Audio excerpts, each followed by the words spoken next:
seenaa beetii fi seenaa jechuudha. Beetii hedduun keessan miidiyaa kanarratti ni beektaniini. Dheengaddaa waan ishee mudatee gadda abbaa ishee hundi kenna miidiyaa kanarratti ilaalaa turtanii. Guyyaa dheengaddaallee biratti argamne guyyaa sana garuu jajjabeessuu fi hamilee ishee eeguudha ture. Akka ishee waan sana obsitu. Amma immoo haala deeggarsa obboleettii keenyaa barbaachisu. Akkaataa obboleettii keenyaa tana gargaaruutti dandeenyu wal geennee mari'annee murteessinee ilmaan Oromootiif gabbaasan dirqama waan ta'eef isinitti dhufnee jirra. Kanaaf ilmaan Oromoo hundi kan fuula addunyaa irratti argamtan obboleettii keenyaa tanaa fi ijoollee kanneen yeroo darbillee waan ishee mudate hundi keessan ilmaan Oromoo waggaa tokkoon darba kana miidiyaa irratti ni beektan waan ta'eef kanaaf isa dhugaa quuqama Oromummaa obbolummaa namni qabdan akka nu waliin dhaabattan akka obboleeyyan teenya daran nu jajjabeessitan kabajaan isin gaafanna. Kanaaf gaafa guyyaa wiixataa galgala sa'aatii 11 akka Dubaay akka Saudi Arabiyaatitti sa'aatii 9 akka Itoophiyaatitti halkan keessaa sa'aatii 4 jechuudha. Gama tiktookii kootiitiin argamtanii akka nu wajjin dhaabbattan kabajaan isin gaafanna. Ustaaz Ahmad Yuusuf. Assalamu alaikum warahmatullahi wabarakatuh. Boleh muankia kan tora social media kan nanti argamtan hundi keessa bakka sanjatan argamko isin hageessu waa'ee gargaarsa obboleettii keenya beetii Wallaggaa bira kan isin bira dhufne akkuma obboleessi keenya Nasriin nuuf ibse waan obboleettiin keenya taatee social media kanarratti illee beektu maashiin kana dura taates tokko wanti isin dhokatiin jiru gabaabatti wanti jechuu barbaadu abbaan ishee fuula akhiraa deemanii jiru. Isheetiinis maatiis gargaarsi waan barbaachisuu fi wantoota baay'ee wantoota isinitti himuu hin dandeenye jira. Jaldeessatu dhakaa galagashee boofee jalatti argee qadaadamee haa taa'u jedhe. Wantoota isinitti hin dubbanne qabna.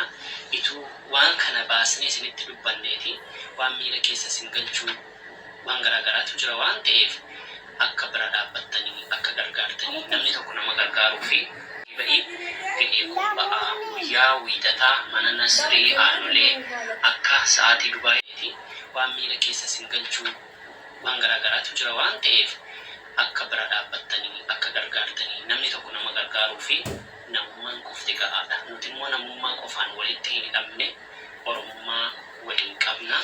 Bira dhaabbachuun dirqama kooti dirqama keetii ga'ee kee ba'ii ga'ee kun ba'aa guyyaa wiixataa mana Nasrii Aanolee akka sa'aatii Dubaayitti sa'aatii 11 akka sa'aatii Saawudiitti illee Nasriin Emeeraa akka Itoophiyaatti sa'a 4 irratti achitti wal agarraa nu wal malee waan qabnu hin qabnu nuti kan waliitii dirmadhaa fi aadirman galatooma.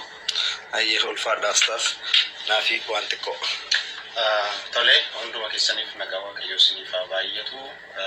Egaa akkuma obboloonni koo jedhanii obboloonni keenya egaa rakkoon garaagaraa isaanirra gahee maatii isaaniirra ofii isaaniillee haala rakkisaa keessa jiru gargaarsa keenya barbaadu gargaarsa Oromoo barbaadu sa'aatiidhaa fi guyyaa jedhame kanatti mana obboleessa koo Nasriitti wal arginee obboloota kana bira haa dhaabbannu haa gargaaru nu barbaadaa jiru barbaachisna.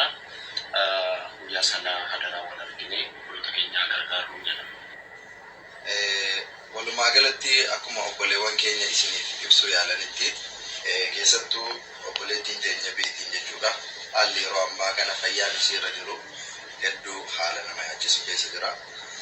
Dhaabbattee illee deemuu hin dandeessu akka teesse kanatti jirti waan ta'eef yaala guddaa fi yaala gahaa waan isii barbaachisuuf ilmaan Oromoo hundi sheer duwiit gochuudhaan warri wanti kun nutti dhagahame Oromummaa quuqama dhugaa qabdan kamuu sheer duwiit godhuudhaan akka nu bira dhaabattanii ilmaan Oromoo hunda biraan nu geettanii fi guyyaa sanallee irra deddeebinee maqaa Oromoo galatooma.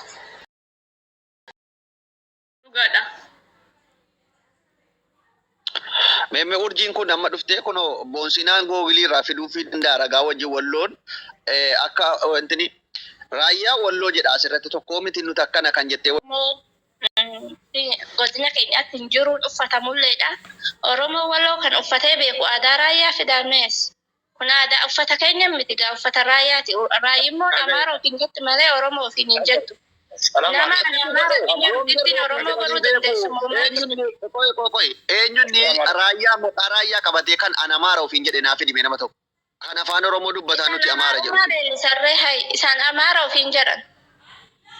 Amaarri uffata mataa fi hin qabdu maal taate jara keenya Amaara jechuun killiliidha yookiin naannoo tokko bar Amaara killilii kan jedhu Amaara jechuudha erga mogga'e waggaa 30 geenye bar TPLFtu maqaa Amaara jedhu tokko killilii godhe bar isin ummata yaani morma Amaaraa fi wanni osoo hin taane waa'ee uffataa irratti naaf fakkaata uffati Oromoo kan Oromoo kan eenyuti diizaayinii jijjiiramu kan Oromooti Wallooti miigaa kan godina Oromoo Walloo kamisee leembi kan baatee leembi eenyumti uffatee beeku godina mata gara qabdu achi keessatti godinni keessan gara maal amma wallaggaa farsiisuu baatanii kamisee jala bulla godini kamiseeti waamame jechuus garee tokko garuu hin jiru gaa meha yaa warra kamisee jiru oolnee qinna dubbisime tokko hin jiru. Nuti waa'ee kamisee amma bar ganda tokko kan wallooti amma dhaggeeffadhu an kamisee kee walloo kan kee qiraan butsai kan kee akkati gandaa wal qoodee nuti kamisee miti qirimbisee siin jettuuf miti kan wallooti moo walloo miti amma waa'ee kamisee qiraan butsai dasee kan kee kamisee gaan bar kamisee uma siin jedha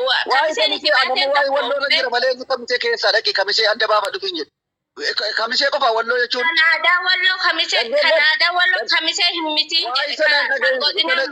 namni si gaafatan jiru namni kamiseedha siin jedhan jiru kan wallooti jenne mal kamiseedha siin jedhan kan kamiseen uffadhe siin jedhee kamisee qofa eenyunni Oromoo godhe eenyunni walloo kamisee qofa walloo kamisee walloo baatee qofa Oromoo kamisee qofa walloodha eenyu siin jedhu walloo jechuun raayyaanis walloo daseenis walloo hundinuuyyuu walloodha ati eessatti kamisee qofitti walloo gochuudhaaf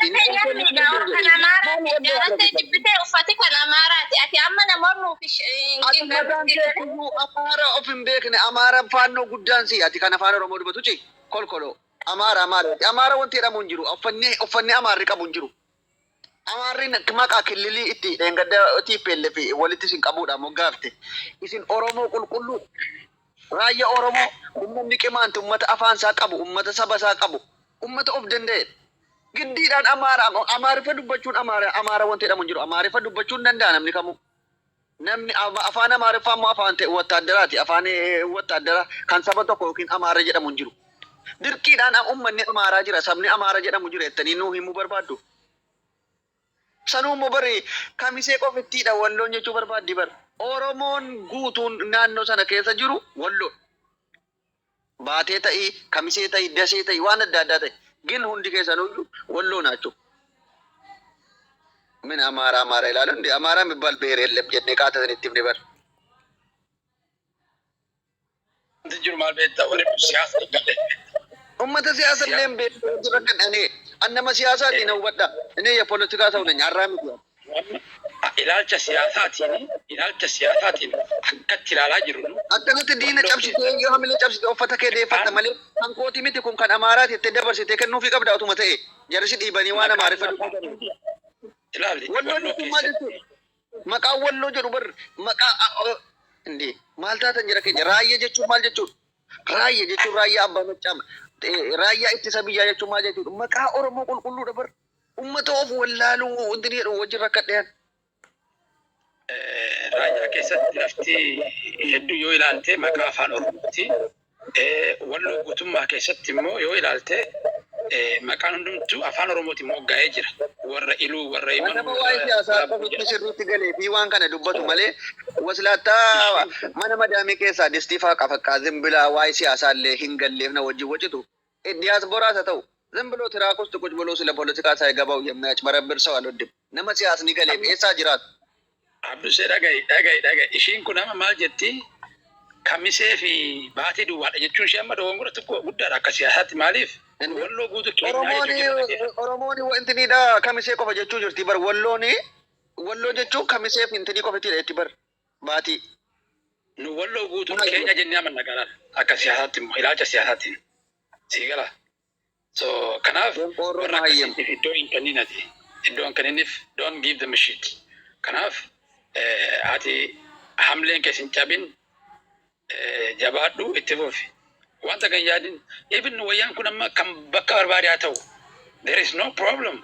Ati of beekta maaltu singeeti. Wayyaan kun kan walloo raayyaati. Garuu immoo kan bakka birti dhibe kan walloo itti ofatteeti. Sammuu keetti waan sammuun keessi hoogganu. Ati sammuu namaatiin hoogganamuu dandeessaa? No. Namni bar ilaalchi saayikoolojii keessatti sammuu ofii sana hoogganuu qaba. Ati amma kan wallooti itti eega uffattee akkasitti fudhachuu qabda, akkasitti amanuu qabda. Namni waasii jedheef iddoon kan inniif kana siin jedhaan dhumarratti itti yaadiin waan takka iddoo guddaan kan inniif. Thank you. Galatooma. Abduseen waan gaarii hojjete laale Dr. Abduseen uffata aadaa raayyaa uffatuun jaalala uummata raayyaatiif qabu ibsate. Galateeffatamuu qabaa jiru baratuudha. Galateeffamuu qabdaa uummata geem taphatu keessa uummata kun aadaa ofiitu uffata ati hidhattee aadaa raayyaa san uffatu waan bareeda uummata san maxxanfatuufu warri siyaasaa guddalleen uummanni sun Oromoo hojjuu ture ija akka dhageenyetti isaanillee ammoo